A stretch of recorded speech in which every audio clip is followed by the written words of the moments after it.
আসসালামু আলাইকুম everyone, welcome back to my channel. আমার রান্না বাই নাসিমা বেবি চ্যানেল থেকে আমি নাসিমা আপনাদেরকে জানাচ্ছি অনেক অনেক শুভেচ্ছা এবং অভিনন্দন।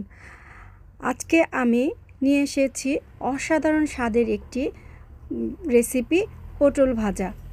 জি ভিউয়ার্স, এই পটল ভাজা একটু অন্যরকম পটল ভাজা, আর দেখতে খুবই সুন্দর।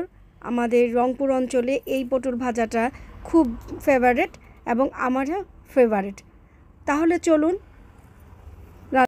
পটলগুলি আমি ছুরি দিয়ে এভাবে চেষে নিয়েছি, কিন্তু এটা আমি পুরোটা ছিলব না।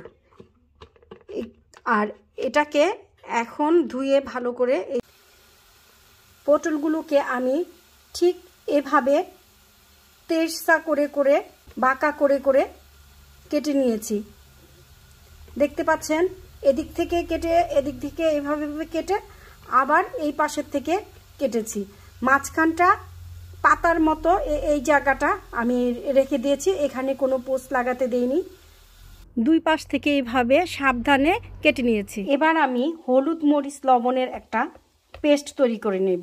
এর জন্য আমি এখানে নিয়ে নিলাম 1 চা চামচ মরিচের গুঁড়া, নিয়ে নিলাম 1 চা চামচ হলুদের গুঁড়া, নিয়ে নিলাম পরিমাণ মতো লবণ।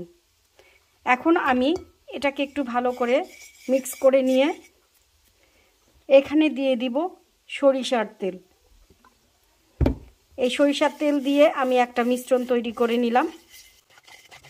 এখন এই মিশ্রণটা আমি পটলের গায়ে মেখে নিব।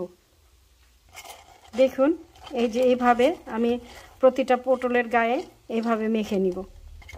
পটলগুলো গায়ে আমি এইভাবে সব মেখে নিয়েছি। এটাকে আপনারা রান্না করার 10 মিনিট আগে ম্যারিনেট করে রাখলে আরও ভালো হয়, তাতে করে ভিতরে মশলাটা ঢুকবে। তো আমার তাড়াহুড়ার জন্য আমি সাথে সাথেই করে নিচ্ছি। এখানে একটা প্যান বসিয়ে দিয়েছি পটলগুলো ভাজার জন্য। আমি এখানে দিয়ে দিলাম সরিষার তেল। যেহেতু পটল ভাজবো, এখানে এত তেল দেওয়ার দরকার নেই। দিয়ে দিলাম তেল। আমার তেল গরম হয়ে গেছে, এখন দিয়ে দিব। তেল গরম হয়ে গেছে, এখন আমি এখানে দিয়ে দিলাম। এখানে সবগুলোই এভাবে আমি দিয়ে দিব। এভাবে দিয়ে পটলটাকে একটু ঘুরিয়ে ঘুরিয়ে এইভাবে ঘুরিয়ে ঘুরিয়ে আমি ভাজবো। ভাজার পর যখন এই পটলটা নরম হয়ে আসবে, তখন এটার যে আসল রহস্য সেটা আমি দেখিয়ে দিব। আমি অবশিষ্ট যে মশলা ছিল সেই মশলার মধ্যে আমি 3-4টা কাঁচামরিচ আর পেঁয়াজ নিয়ে এই মশলাটুকু পেঁয়াজের সাথে মেখে নিলাম। এই পর্যায়ে আমি চুলার আঁচটা মিডিয়ামে করে রেখেছি। এখন দেখুন, আমি আস্তে আস্তে এটাকে একটু ঘুরিয়ে ঘুরিয়ে দিব। এভাবে একটু পর পর এটা ঘুরিয়ে পেঁচিয়ে এটাকে সুন্দর মতো ভাজতে হবে। নরম হয়ে আসবে, ভাজাও হবে। আমি ঢেকে দিব। ঢেকে দিলে এটা ভালোভাবে সিদ্ধ হয়ে যাবে। ফিরে আসলাম 5 মিনিট পরে। দেখুন, এক সাইড কিন্তু হালকা বাদামি হয়েছে। আমি এখন উল্টিয়ে দিচ্ছি। এভাবে রান্না করতে করতে যখন পুরো সাইডটাই বাদামি হয়ে যাবে, তখন এটাকে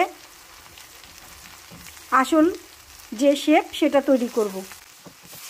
আবারও ঢেকে দিলাম, আবারও অপেক্ষা করি 5 মিনিটের জন্য। ফিরে আসলাম। দেখুন, আমার পটলগুলো কালারটা কত সুন্দর হয়েছে, ভাজাটাও সুন্দর লাল লাল হয়েছে। যেরকমটা আমি চেয়েছি সেই রকমটাই হয়েছে। এরকমভাবে পটল ভাজা করে ভাত খেলে 2 মুঠ ভাত কিন্তু বেশি খেয়ে নেবেন, কারণ খুবই মজার এটা। ওই পিঠটাও এরকম হলে আমি এই পটলটার যে মাঝখানে আমি ফাঁকা রেখেছিলাম, এটাকে ধরে ধরে এইভাবে চেপে চেপে দিব। আর চেপে চেপে দেওয়ার পরে এই পটলটা এত সুন্দর দেখাবে, মনে হবে যেন একটা পাতা আমি এখানে দিয়ে রেখেছি। দেখুন, এখনই যেহেতু আরেকটু শক্ত আছে, হয়ে নেক, তারপরে আমি দেখাচ্ছি।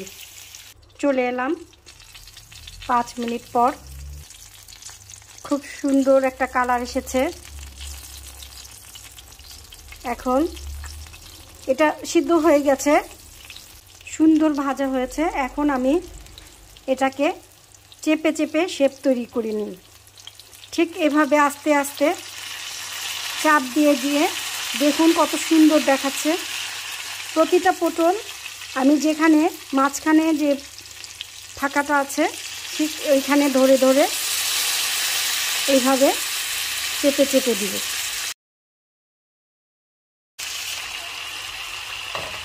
এভাবে চেপে চেপে সুন্দর হয়ে গেছে।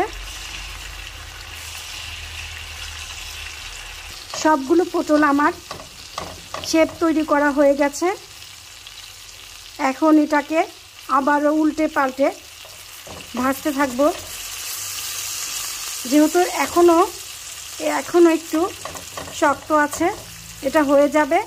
ততক্ষণে আমি এই সাইডে মাখিয়ে রাখা পেঁয়াজগুলো দিয়ে দিব। এই সাইড দিয়ে এখন এই পেঁয়াজগুলো দিয়ে দিব। পটলের সাথে সাথে পেঁয়াজগুলো বেরেস্তা হয়ে যাবে। আর এটার খেতে যে কি স্বাদ, আপনারা একবার বানিয়ে খেয়ে দেখুন, তারপর আমাকে কমেন্ট করে জানাবেন। সুন্দর করে এটাকে উল্টে পাল্টে ভেজে নিতে হবে। এখন আমি পটলগুলো উল্টে দিব।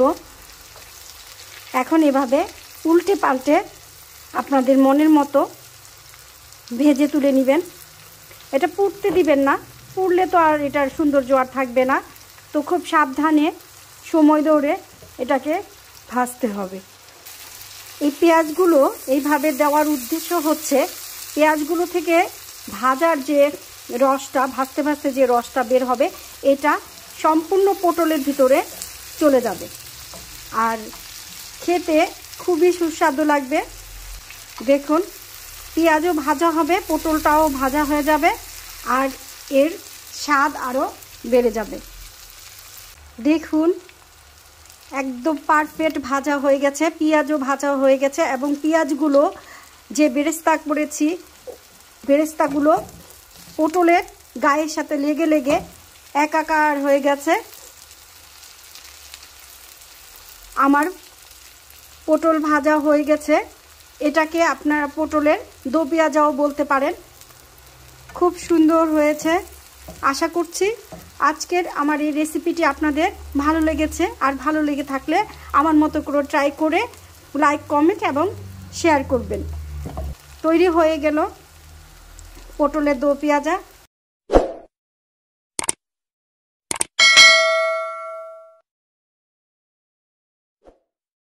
আজকের মতো এখানেই, আবারও ফিরে আসবো নতুন কিছু নিয়ে। সে পর্যন্ত সবাই ভালো থাকবেন, সুস্থ থাকবেন, নিরাপদে থাকবেন। আল্লাহ হাফেজ।